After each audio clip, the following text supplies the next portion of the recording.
What's up, guys? My name is Little Will from Team 44252A, and I just wanted to explain a couple of things that we're doing with our intake early season. So, start off with a little bit of an explanation. We made a couple updates to our intake since our robot in 1 week. Actually, we made a couple updates to the entire robot, and we found a couple of cool things out about how the rings interact with flex wheels and treads and all that stuff, and we kind of wanted to showcase some of that stuff here. So starting off, our robot is pretty close to the limit, so we only have our dry base is about 30 long by 28 wide. So we only have about 5 more holes of like a C-channel for measurement length, or like about 3 more inches or so of expansion left. So since our back clamp has about a 2-hole expansion, we can't really afford to have our intake starting out like this during the match. So to account for this, at the beginning of a match, we would raise our intake, but since the stroke length of this piston is restricted and we don't want to use a long piston, we had to do something pretty unique, which is using a custom mount for our piston, which we kind of got this inspiration from Kepler Electronics, but and the trick is using high strength bearings and standoffs, and it can slide pretty nice. But we kind of adapt that a little bit, and we used high strength lock collars.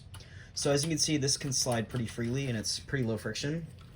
So to kind of explain what it does is when we retract this piston, it kind of lifts up like this. And so since this is free to slide, the whole intake can continue to pivot backwards, whereas if this was hard mounted, it would only be able to go up this high and then just go back down. So at the start of a match, we'll have a rubber band, and then as you can see, we have a screw through a lock collar for a low strength collar. And so what we could do, as you can see, if we hold a band right here, this kind of helps us start, and the wheels are basically almost completely flat with the robot, which is giving us a ton of clearance to start with our 18-inch limit. So yeah, that's pretty cool.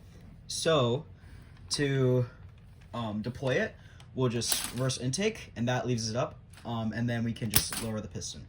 So yeah, that's pretty cool. We haven't had any problems with it so far. Just to kind of explain why we wanted a active intake. So during autonomous and also during skills and whatnot, there's multiple stacks of rings, and so if we wanted to interact with them in unique ways, we could do that. So we could either just push it and knock over the top one and then intake it, or if we desired to grab the top one first, then we can just raise the intake normally and then just drive up to it, lower it, and then kind of grab it, and then we have that one. But also in addition, if we have a stack of 2 that we want, we can also just intake it rather quickly. It probably looks a bit better. Yeah. I'll kind of show that again.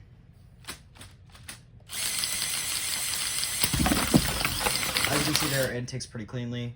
We're still kind of ironing out a few kinks with jamming and stuff, but this is pretty early in the season, so we have a lot of time to mess with it. So kind of talking about how our intake is set up, we have a polycarbonate ramp, and we wanted it to be really close to the ground, just so that it gets under the curve of the ring really well, and we found it's pretty effective. And another thing that we found is that actually having your flex wheels concentrated on the outside, almost to where like the edge of the ring is actually really efficient. So you can see when the ring's basically just about touching the polycarbonate ramp, that's when it's most likely to get stuck and where your intake is going to have issues. So that's where you want to focus all of your grip, is on the edges. So as you can see here, it's basically covering the ring perfectly, so it grips really well. And so this middle one is just to kind of help get the initial grab going and just kind of make it more consistent. So yeah, it's pretty good at grabbing from multiple different orientations, just like that. And yeah, we made sure to double chain it, so once competition starts coming around, if one of them breaks, we still have a back one. Just like 5.5R said, the more risks you can avoid, the better. So it's better. You'd rather have a second chain in case one snaps than having one chain and then that being your only lifesaver. So yeah. Kind of moving further on to the friction side of an intake. So for when you're getting your intake, you have the whole thing built, and you notice it's having a lot of torque problems. It's really struggling getting 1 or 2 rings pulled in efficiently. Your main problem is probably going to be your friction. So a way to fix this and a way to reduce this, there's a couple things you can do actually. The main thing is by using bearing flats. So we made sure to use bearing flats on this whole intake. Everything where there's a pivot or a joint, there's bearing flats. But another cool thing that we do is actually use a really unique custom kind of mount for it. So let me zoom in here. Normally, it's really easy to do it, but I don't have a low strength axle. But you normally run a low strength axle through this entire thing, so your intake would actually pivot off the axle. But since all the weight of the intake is bearing on that axle, that increases your friction by a lot. So to overcome that, we decided to do this cool little mount right here. So we have a low strength axle running from this bearing flat to this bearing flat over here, and we have this screw joint right here, so that all the load is on the screws instead. And so that kind of helps us reducing friction a lot. And the main reason this is kind of a unique thing is because typically you want your chains to be on the same axle as your pivot, so you don't have any problems with the chain becoming loose. And yeah. Another thing that we do is triangle bracing our intake and using C-channels and making sure it's braced very well. This helps with a couple things. So the main thing is for strength-wise. So if, like, opponent comes in to ram you, it's not going to break because it's super strong. And another thing is, if your C-channels are at slightly different orientations, then it puts stress on the axle because you have the bearings not lined up perfectly, and it's causing a lot more rubbing.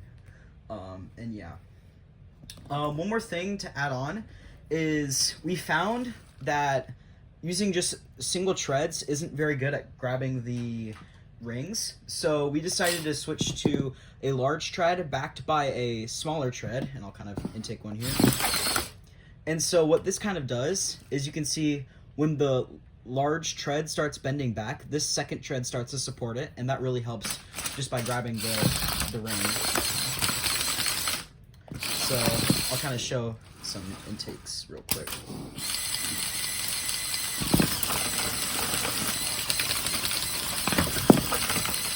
You can see it's pretty good, and like I said, it's pretty early season, so yeah. So that's pretty much it. Thanks for watching. Make sure to subscribe.